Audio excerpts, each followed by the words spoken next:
ও দোকানি, হ্যাঁ বলুন কি লাগবে? একটা পদ্ম করো তো। অবশ্যই, এই যে। হ্যাঁ বলুন তো আপনার কি কি লাগবে মাল একটু বলুন। 5 লিটার সরষে তেলে জার একটা, 1 কেজি সানলাইট আর 250 পোস্ত।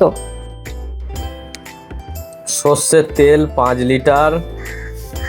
আচ্ছা, 2 নম্বর হচ্ছে সানলাইট। আচ্ছা, পোস্ত, ভালো পোস্তটা, ভালোটা তো? হ্যাঁ হ্যাঁ। ঠিক আছে, পোস্ত ভালো 1 নম্বরটা 250। আচ্ছা বলুন আর কি লাগবে বলুন। 1 প্যাকেট ভালো চানাচুর, আর তুমি মুসুরির ডাল দাও 2.5 কেজি, আর কলাইয়ের ডাল 2.5 কেজি। আচ্ছা, চানাচুর জন্মভূমিটা দিয়ে দিচ্ছি। হ্যাঁ হ্যাঁ, যদি ভালো হয় সেটাই দিয়ে দাও। হ্যাঁ হ্যাঁ, চানাচুরটা খুব ভালো, তাহলে 1 কেজি করে দিলাম জন্মভূমি চানাচুর। আর হচ্ছে মুসুর ডাল 2.5 কেজি, 1 নম্বরটা তো? হ্যাঁ হ্যাঁ। আচ্ছা বেশ। আর হচ্ছে কলাইয়ের ডাল 2.5 কেজি,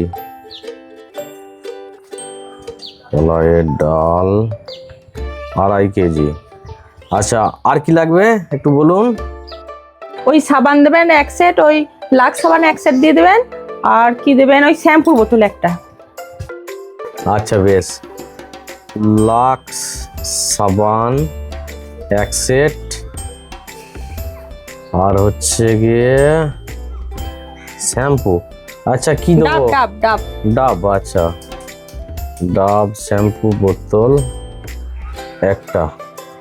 আর কি লাগবে? আর কিছু লাগবে না, হিসাবটা করো।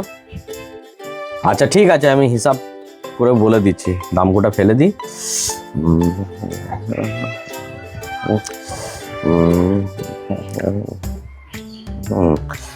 আচ্ছা, ঝপঝপ করে আমি ক্যালকুলেটরটা মেরে দিই, হিসাবটা হয়ে যাবে।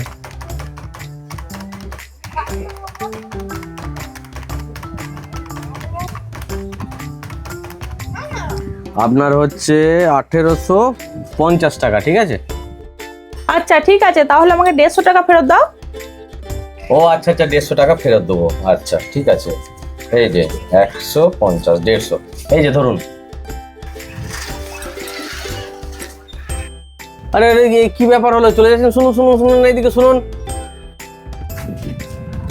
কি হলো? আরে কি হলো কথাটা কি মানে? আপনি তো আমার কাছে মালও নিলেন না, পয়সাও দিলেন না, অথচ আবার 150 টাকা নিয়ে চলে যাচ্ছেন, ব্যাপারটা কি? দাঁড়াও, অত উত্তেজিত হওয়ার কিছু নেই, আমার হাতে একদম না সময় নেই, তাই আমি তাড়াহুড়ো করে এসে ফর্দটা লিখিয়ে দিলাম।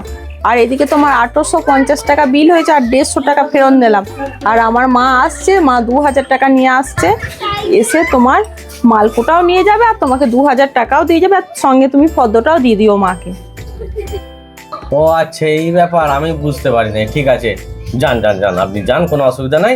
মাসিমা এখন চলে আসবে তো? হ্যাঁ হ্যাঁ, আমি মাকে সব বলে দিয়েছি, মা এখনই এলো বলে। মায়ের হাতে সব যেন মালকোটা দিয়ে দেবে, আর মা টাকা দিয়ে দিবে, ফর্দটা যেন মনে করে দিয়ে দিও। আমি আসছি, আমার টাইম নেই। হ্যাঁ হ্যাঁ ঠিক আছে, যাক ভালো মানুষ, কোনো চিন্তা নেই, ঠিক মাল নিয়ে যাবে, পয়সার মালকোটা রেডি করি। ও দোকানদার। হ্যাঁ এই যে মাসিমা এসেছেন, এই যে ধরুন আপনার মালটা ধরুন। মাল নেবো মানে? কিসের মাল? কার মাল?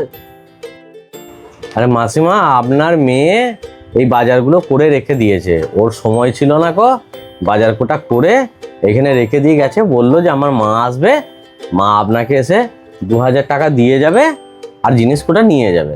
এই আপনার মেয়েরই সেই জিনিসগুলো দিলাম, এই যে ফর্দ আমার কাছে রয়েছে, মাল আপনাকে দিলাম। এই তোমার মাথা টাথা খারাপ হয়েছে নাকি? আমার মেয়েই নেই গো, আমার 2টো ছেলে। এ নাও তোমার মাল, তুমি রাখো। মাসিমা দেখুন, এরকম মজা করবেন না বলে দিচ্ছি, এগুলো হার্ট ফেল হয়ে যাবে আমার। আমার মজা করার সময় নেই তোমার সাথে। তুমি কার মাল কাকে ধরিয়ে দিচ্ছ? আমি তো সব সময় বলছি আমার 2টো ছেলে, আমার মেয়ে নেই। তোমার মাল বাপু তুমি রাখো, আমাকে 10 টাকা চানাচুর দাও, আমি বাড়ি যাই। কি অবস্থা বললো যে আমার মা আসবে, এসে পয়সা দিয়ে যাবে। হ্যাঁ, তাহলে কি আমাকে মিথ্যা কথা বলে গেল? ধরুন মাথাটা ডাক্তার দেখাও গা, কার মাল কাকে দিয়ে দিচ্ছে, ভুল ভাল করছে বসে বসে দোকানে। যাও তুমি। বয়স্ক মাসিমা আমাকে মাথার টাল বলে চলে গেল। ঠিকই বলেছে, নাহলে এরকম কারবার করি, হ্যাঁ, মালের পয়সা না নিয়ে তাকে পয়সা দিয়ে ছেড়ে দিই। কি বলেছে, আচ্ছা মহিলা বটে, আমাকে একবারে 2000 টাকা চুনা লাগিয়ে দিয়ে চলে গেল। ছি ছি ছি ছি ছি, 2 টাকা ইনকাম নাই আর 10 টাকা খরচা।